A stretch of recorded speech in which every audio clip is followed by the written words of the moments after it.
This might sound racist coming from a white guy, but it's true, and it's about God and culture.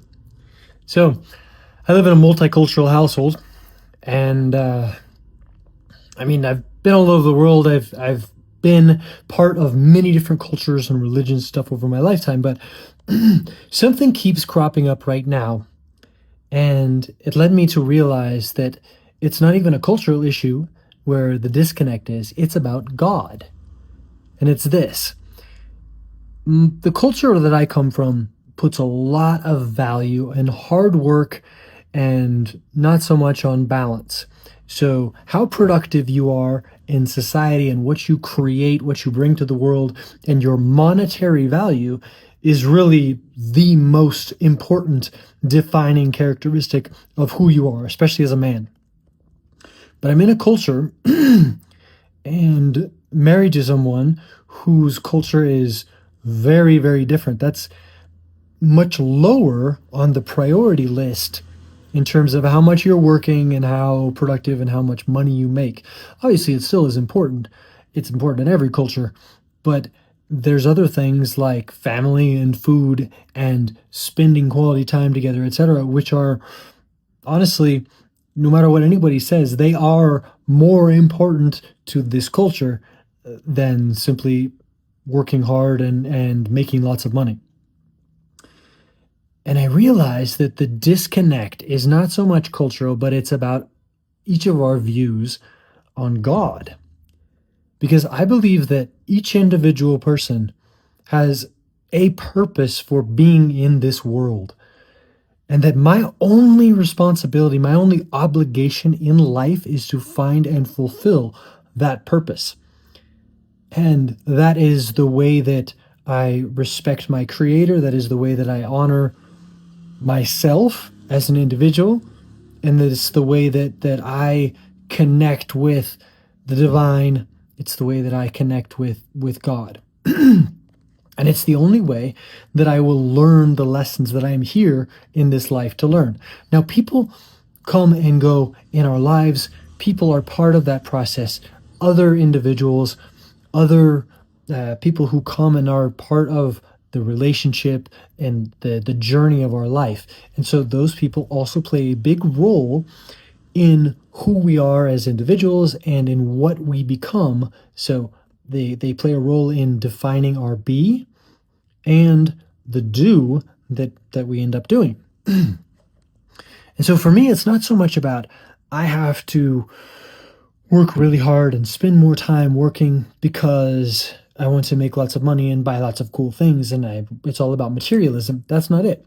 It's I have a responsibility to my Creator to give 100% of who I am to accomplish the things that I'm here on this earth to accomplish, to learn the lessons that I individually have to learn. And that is a higher priority. That is the highest priority of my life. And I believe it is the highest priority of everyone's life. And so if that means that I have to skip a meal in the middle of the week that everyone is going to because I have something to accomplish for my purpose, for my reason for being on this earth, then that is a higher priority. I'm not saying that I believe that, well, because my purpose is most important, that I can just use God as an excuse to skip family gatherings and avoid the responsibility and my obligations to family, etc. That's not the point. The point is that every individual, first and foremost, especially individuals of faith, this is why I started Bad at My Religion podcast, which I need to get back to doing, but especially individuals of faith, like your number one responsibility, no matter what, if you are single, if you are married, if you have kids, whatever it is, your number one responsibility is to God and to accomplish your individual purpose, not to anything else, not to cultural norms, not to making money. It's to your purpose. It's to follow what you are supposed to be in order to be the vessel for the divine to flow through you to bring some sort of value to the world, and for you as a spirit in this material world, as a human incarnate, to learn the lessons that you're supposed to learn spiritually. So the real disconnect is there. It's not just about work versus family time. It's about, well, if work connects to your purpose, then that has to be the priority, and there has to be an understanding that the highest purpose in this life is not 3 family meals a day at the expense of any personal individual time, either for spiritual pursuits or for material pursuits like working. Like, selfishness is a virtue. I do agree with Ayn Rand on that. And even though she was an atheist, I think that selfishness being a virtue plays into the teachings of Jesus Christ. And it definitely plays into the idea, the teachings of the Buddha and other religious leaders and philosophical thought leaders over the ages.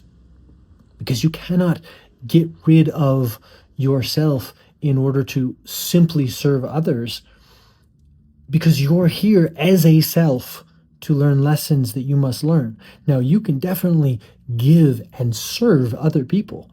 There's a difference between selfishness as a virtue, that is, putting your highest self, your highest purpose as the most important so that you can be what you were created to be, why you are here on this earth, what God put you here to be, to then do those things, to have the opportunity and the resources to give back to others. I mean, my life phrase is be, do, have, give. That's how I operate. That's how I've constructed everything.